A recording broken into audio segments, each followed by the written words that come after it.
My name's Jack. I off about 3 years ago, and I'm definitely the government's worst nightmare. See, I live in this 240 square foot tiny house completely off the grid and power everything with these solar panels. I learned how to grow my own food and all my vegetables, like these carrots right here and tomatoes. Hell, I don't even pay for water anymore. I built a rainwater collection system that ultimately filters through a bunch of filters, and it's completely drinkable. And I use that for more than drinking water. I use it for washing my hands, doing my dishes, watering my plants, and everything in between. Isn't it illegal to collect rainwater because the government can't tax it? Who gives a f? It's just water. See, I told the government to go f itself so fucking hard that I am heating my house with only 1 cord of wood a year. And the reason that is because, as you can see, it's pretty small, 240 square feet if you count the loft, 160 if you don't. And here's the wood stove that does that. And don't think this is just a little getaway cabin for me. This is actually my full-time house that I live in for the last 3 years.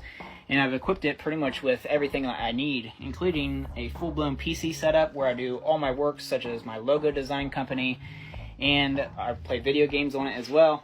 I got a full-blown kitchen right here, deep sink, got a microwave, and also a microwave oven that I can cook pizzas and pretty much everything that you can do with a regular oven. Got a fridge as well, and it holds a lot of things, just like a normal one would. Hell, I can even shower in here. I got a cedar wood shower, and yes, I shower with rainwater. It's probably the coolest thing ever. It's already a natural water softener. And here's my 7.5 kilowatt hours of battery capacity on board that runs this whole thing, 240 volt and 110 just fine. Yes, I can wash my clothes with this 2-in-1 washer and dryer. What do I do with a septic system or anything like that? Well, I don't have one because I run off a composting toilet. If you don't know what that is literally like crapping in a bucket. But hey, this is off-grid living. You gotta get down and dirty. And up there is where I rest my head up at night. Got a queen-size bed, and it's pretty cozy. So for the most part, got everything you need. Got an AC. Hell, I even just built this couch for myself. So, I don't know. I think that might give you a little bit of an idea if you want to the government. I know I probably have making these videos and, spreading the word about being completely free. Because inside of a world full of laws, rules, and regulations, it's probably hard to find peace of mind and freedom at sometimes. And I would say this lifestyle definitely gives me the freedom to do pretty much what I want to in moderation. I mean, I don't really have that many bills now because I'm off grid. Yes, it did take a lot of money up front, but afterwards it's like, where'd the bills go? Where did all that responsibility of having to work at 9 to 5, hustle, make all that money? Don't get me wrong, I like doing that still, but for me it was just lowering down my expenses to the point that I don't really have any, and that ultimately gives you a ton of freedom. I've always said that you're gonna have a load of freedom if you're super rich and money's no object, or you can live a lifestyle like this, get into the lifestyle, and then once you're pretty much in it, well, you have a lot of freedom, probably as much as somebody that's ultra rich.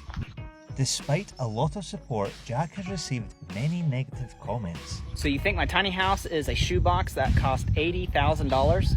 Well, it's actually nowhere near $80,000. I actually spent only $22,800 for it, and that was even on discount. The tiny house was originally only $17,500.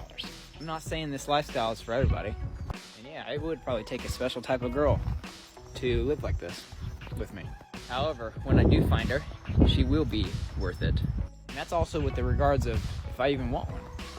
You can clearly see by the videos I post that I'm clearly happy. It's just not my main priority right now, man. It's really not. And just because I live in a 240 square feet tiny house, and you probably live in a big old house, doesn't mean anything. To each their own, brother. Well, now I'm genuinely curious. Let's not limit this just to women. If you are a human living on this earth, and you'd like to live in a tiny house just like this, or something similar, comment below, because I know there's a lot of you out there. Jack is truly living the anti-establishment dream, living off the grid in his own self-sufficient home. Every aspect of modern living has been thoroughly thought about to make Jack's tiny home a practical and comfortable place to spend his time. Despite many negative comments jealous of Jack's plan outside of the system, there were many people inspired by his decision to live this way, saying, "Man, this is all I desire now in life." And bro is playing Minecraft in real life. As always, thanks for watching Happiest. If you like this video, then be sure to follow our Instagram and TikTok pages for more interesting videos like this. And if you have any of your own videos you'd like to share, be sure to send them in.